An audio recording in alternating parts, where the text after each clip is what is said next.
Thank you, everyone, for coming to our Drive Summit. This is our third year of doing this, and we are really so excited that what this little idea is continuing to grow. So for that, I appreciate everyone who woke up so early in the morning to come to our Drive Summit. And as you know, Drive is intended to address issues of making sure that every patient in the room with us is represented in clinical trials so that our data is applicable to them.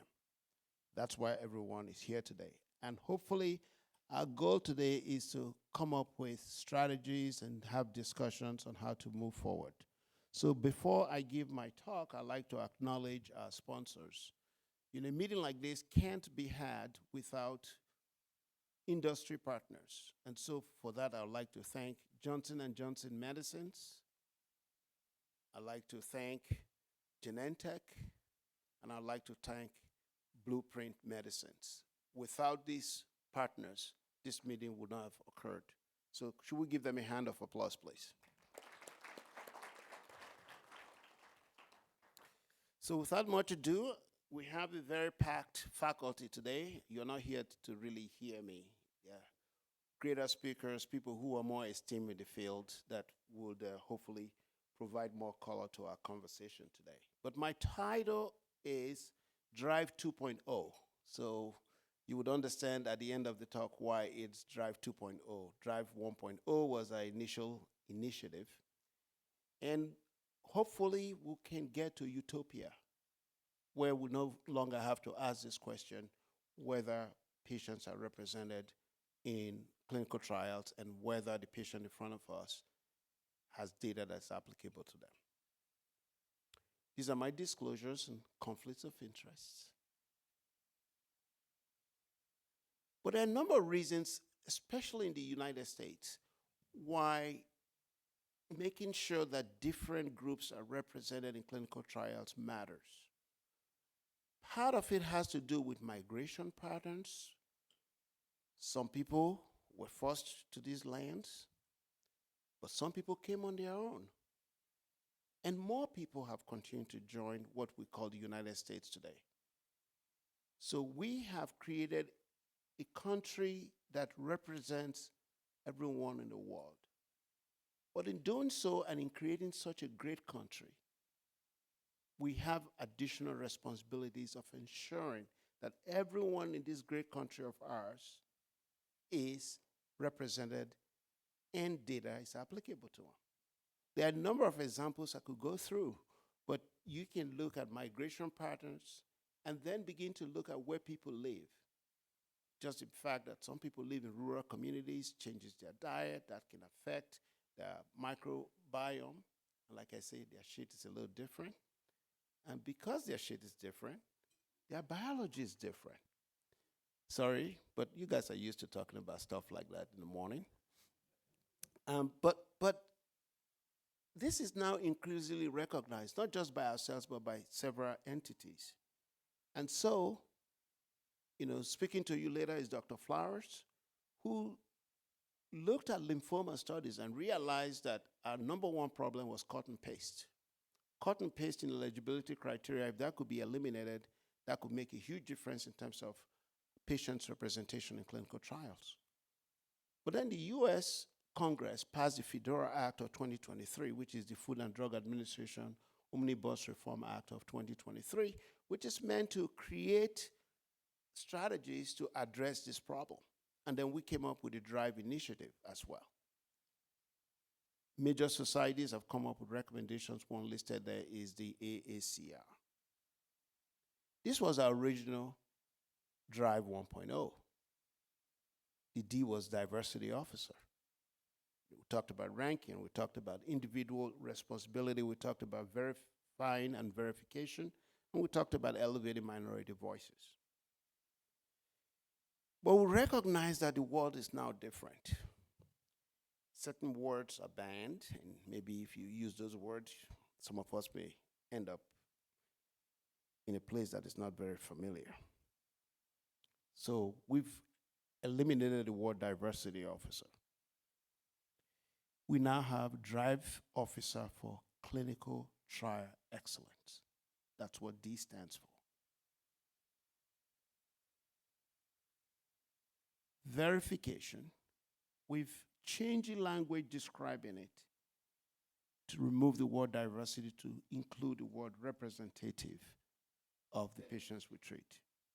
And in elevation, we are making sure that we're elevating investigators that are interested in the space. So that is our Drive 2.0.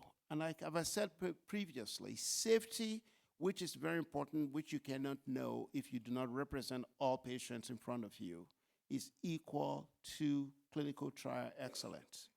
Why does that matter? It matters a lot because generalizability of data to groups of people has to be because the data represents those people, so that when data is published, it represents the people in front of us. Targetability really refers to looking at that target population, asking yourself, is that data applicable? And if it is, then the data is relevant. And if it's not, the data is not relevant. And like I talked about earlier, the DAPs, or the Diversity Action Plans, were created by the Food and Drug Administration. And the commentary period just ended, actually, around November.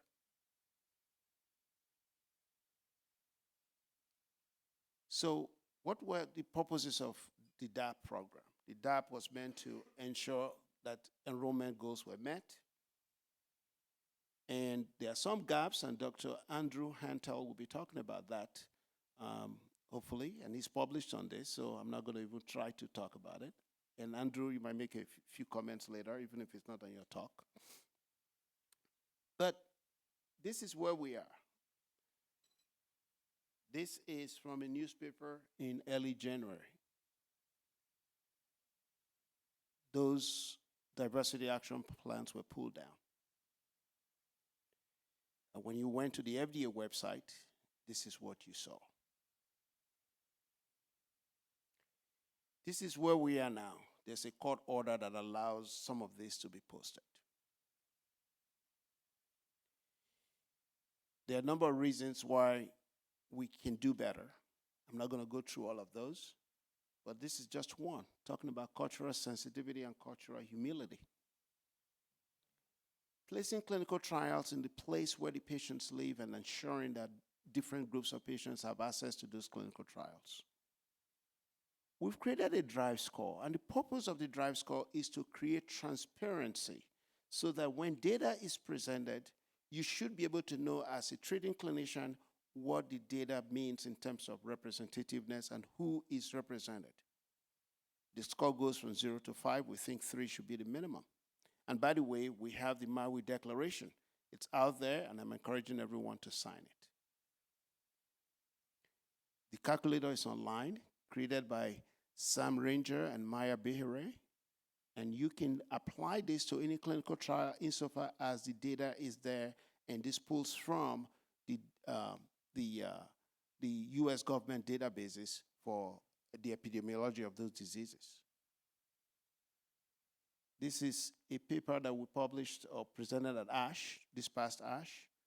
We looked at 72 abstracts over a 14-year period. Only 3 of those studies met a minimal score of 3. That's where we are.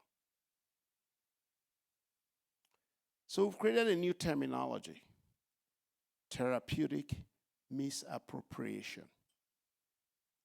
That is the incorrect assumption that regulatory agencies, when they approve drugs with promising clinical data that have demonstrated effectiveness, that it's across all patient populations.